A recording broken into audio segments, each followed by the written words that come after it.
आज मैं बात करूंगी एक ऐसे टॉपिक पे, कहने को बहुत आम टॉपिक है। हर घर में किसी ना किसी को ये जरूर हुआ होता है, जिसकी समस्या को हम कहते हैं बाल तोड़। जी हाँ, बहुत लोगों को याद आ गया होगा अपनी बाल तोड़ की दर्द का, समस्या का। मैं दीपा मेहता स्वागत करती हूँ आपका फोकस चैनल के हेल्थ सेगमेंट में।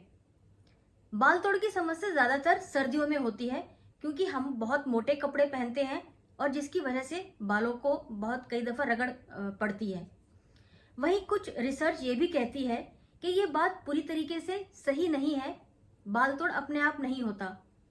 जैसे कि रिसर्च के मुताबिक बाल तोड़ के नीचे हमेशा कोई ना कोई कभी हमारी बॉडी में कोई बैक्टीरिया ऐसा होता है, कोई फंगस ऐसा होता है जो पहले नीचे जाकर के, उस बाल के नीचे जाकर के कुछ गंदगी, इन्फेक्शन पैदा करता है। उसके बाद वो धीरे धीरे से उभर के स्किन के ऊपर आता है और बाल तोड़ के आसपास का एरिया लाल हो जाता है, जिसको देखने से लाल दिखता है और छूने से टाइट गांठ जैसा महसूस होता है। फिर हम कहते हैं कि हाँ, ये बाल तोड़ की समस्या है और ये बाल तोड़ हो गया है। कई दफा बाल तोड़ की समस्या डायबिटिक पेशेंट को भी ज्यादा होती है, क्योंकि इनका इम्यून कहीं ना कहीं थोड़ा वीक होता है। इन लोगों को बाल तोड़ का इफेक्ट जो है थोड़ा जल्दी पड़ता है। इसके अलावा जब बाल तोड़ की समस्या जो होती है, पहले वो छोटा सा दाना बनता है लाल रंग का, फिर वो बड़ा होकर के फोड़े का रूप ले लेता है और उसमें पस पड़ जाती है। इसे हम कहते हैं बाल तोड़। आखिर बाल तोड़ के कुछ मैं और आपको बताती हूँ बातें कि वो दिखने में और किस तरीके का होता है, इसकी स्टार्टिंग किस तरह से होती है, लक्षण क्या है, आप कैसे जान सकते हैं। पहले कहीं भी शरीर के किसी भी जगह पर एक छोटा सा दाना होगा, फिर वो धीरे धीरे से उसके आसपास की स्किन जो है वो लाल हो जाएगी और उसको दबाएंगे तो बहुत पेनफुल होगा। ऐसे दबा के टच करेंगे तो गांठ जैसा महसूस होगा। यही बाल तोड़ का जो दाना है धीरे धीरे बढ़ के फोड़े का रूप ले लेता है, फिर इसमें पस पड़ जाती है, जिसकी वजह से कई दफा बुखार हो जाता है, इन्फेक्शन हो जाता है। वैसे तो बाल तोड़ की जो समस्या है वो आप घरेलू उपचार से ठीक कर सकते हैं, लेकिन कई दफा ये समस्या इतनी ज्यादा बढ़ जाती है कि हमें डॉक्टर से ट्रीटमेंट लेना पड़ता है या छोटा मोटा ऑपरेशन भी करवाना पड़ता है। ज्यादातर जो बाल तोड़ की समस्या है वो होती है गर्दन के आसपास, पीठ पे, जांघ पे या हाथ पे, या फिर पिंडली, पैर की पिंडली के आसपास। इस बाल तोड़ की समस्या को आप हल्के में मत लीजिए, क्योंकि ये समस्या जब बढ़ जाए तो आपका चलना फिरना, रूटीन का काम तक करवाना बंद कर देती है, क्योंकि इसके अंदर इतनी ज्यादा पेन रहती है। आज मैं आपको ऐसे 5 तरीके बताऊंगी घर में ही रह के आप अपने बाल तोड़ की समस्या को कैसे ठीक कर सकते हैं। आयुर्वेद में बताया गया है कि एलोवेरा जेल स्किन के लिए बहुत अच्छा है। अगर हम इसको रेगुलर भी यूज करें, नहाने के बाद अपनी पूरी स्किन पे लगाएं, तो इससे स्किन में एक नमी रहती है, मॉइस्चराइजर बना रहता है, जिससे कि बाल टूटने की समस्या काफी हद तक कम हो जाती है या बाल तोड़ की समस्या नहीं होती। अगर बाल तोड़ की समस्या आपको लग भी रही है कि प्रॉब्लम शुरू हो रही है, तो आप उस पर पहले दिन से ही एलोवेरा जेल लगाना शुरू कर दीजिए। शायद वो 2-4 दिन में दब जाए या ठीक हो जाए। और अगर आपको लगता है कि नहीं, ये प्रॉब्लम बढ़ रही है, तो आप मेरे दूसरे नुस्खे को भी आजमा सकते हैं, जिससे कि आपको पूरी तरीके से रिलीफ मिल जाएगा। दूसरा नुस्खा है एप्पल साइडर विनेगर। ये एक तरह का कह सकते हैं कि बैक्टीरियाज को मारने में बहुत शक्तिशाली है। इसको कॉटन में लगा लीजिए और जहाँ पे आपका बाल तोड़ का एरिया है उसके ऊपर लगा करके कम से कम 10 से 15 मिनट रखिए। और इसको पूरे दिन में 2 बार करना है, लेकिन याद रखिएगा आप जब भी करें, कॉटन के जो रुई जो यूज करेंगे वो फ्रेश ही यूज करें, और आप देखेंगे धीरे धीरे आपको इसमें रिलीफ मिलेगा।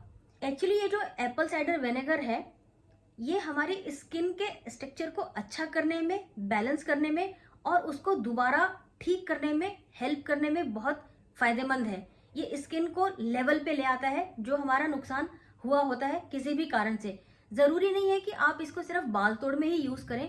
आप एप्पल साइडर विनेगर को किसी स्किन एलर्जी पे भी लगा सकते हैं। आप देखेंगे कि आपकी जो स्किन मर गई थी, मुरझा गई थी, वो दोबारा से बहुत क्लीन और अच्छी हो जाएगी। ये बैलेंस करता है स्किन को, अच्छी स्किन को खराब स्किन को और खराब स्किन को ठीक करके अच्छी स्किन के साथ। तो ये आप बल्कि इसको नहाने के टाइम पर आधा कप पानी भी डाल सकते हैं, आधे कप के हिसाब से पानी में डाल के नहा भी सकते हैं। इससे भी आपकी स्किन बहुत क्लीन रहेगी, बैक्टीरिया दूर रहेगा, जिससे कि आपको बाल तोड़ की समस्या नहीं होगी। इसके अलावा दोस्तों तीसरा गुण, 1 चम्मच हल्दी ले लें और आधा चम्मच अदरक का रस, इसका पेस्ट बना करके जो बाल तोड़ का एरिया है वहां पर आप इसको 15 से 20 मिनट तक लगा के रखिए। आप इसको पूरे दिन में 2 बार कर सकते हैं, चाहे तो 3 बार भी कर लीजिए। ये दर्द में बहुत रिलीफ करेगी और घाव को जल्दी से पकाकर उसकी पूरी पस को बाहर निकाल देगी। हल्दी में एंटीबायोटिक होता है, ये हम सभी जानते हैं। ये बैक्टीरियाज को मारने में बहुत सक्षम है। एक स्टडी के मुताबिक ये पाया गया है कि हल्दी के अंदर जो कुरकुमीन पाया जाता है वो कई तरह की खराब बैक्टीरिया और खराब फंगस को हमारी बॉडी में मारने के लिए बहुत अच्छी सहायक चीज है।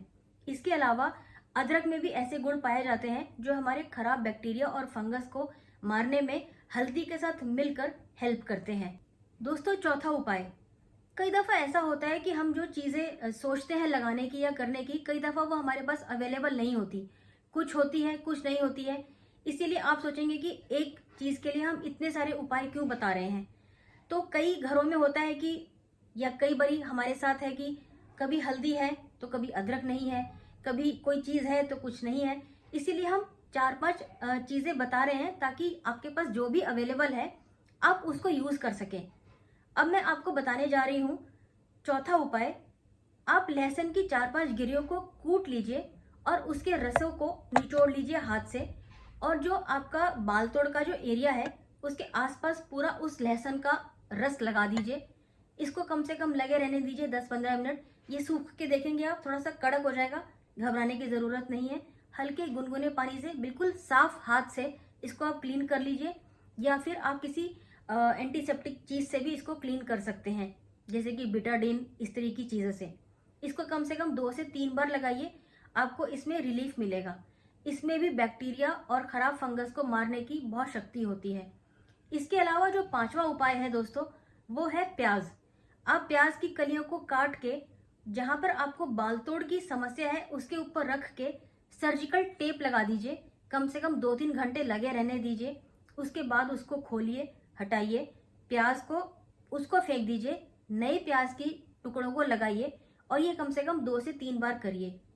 प्याज के अंदर भी इस तरीके की शक्ति होती है कि वो हमारे खराब वायरस और बैक्टीरिया को मार सके। इस तरह के जो ये उपाय हैं, ये घाव को पकाकर इसका पस कई दफ़ा निकाल देते हैं और घाव को जल्दी भर भी देते हैं। आप देखेंगे 3 से 4 दिन में आप बहुत बेहतर तरीके से फील करेंगे, बहुत बेहतर तरीके से आपका ट्रीटमेंट होगा और आपको डॉक्टर के पास जाकर के शायद सर्जरी करवाने से बच भी जाएं। दोस्तों उम्मीद है आपको हमारी ये वीडियो भी बहुत अच्छी लगी होगी। बाकी वीडियोस की तरह आप मेरे चैनल को प्लीज़ सब्सक्राइब करिएगा, वीडियो को लाइक करिएगा, शेयर करिएगा। और अगर आप भी चाहते हैं कि हम कोई वीडियो आपके लिए बनाएं या किसी विषय के बारे में आप जानना चाहते हैं तो आप हमें प्लीज़ मैसेज करिएगा, कमेंट बॉक्स में जाके कमेंट करिएगा। मैं आपके लिए फिर एक नया टॉपिक लेकर आऊँगी। तब तक आप अपना बहुत बहुत ध्यान रखिएगा। तब तक के लिए नमस्कार।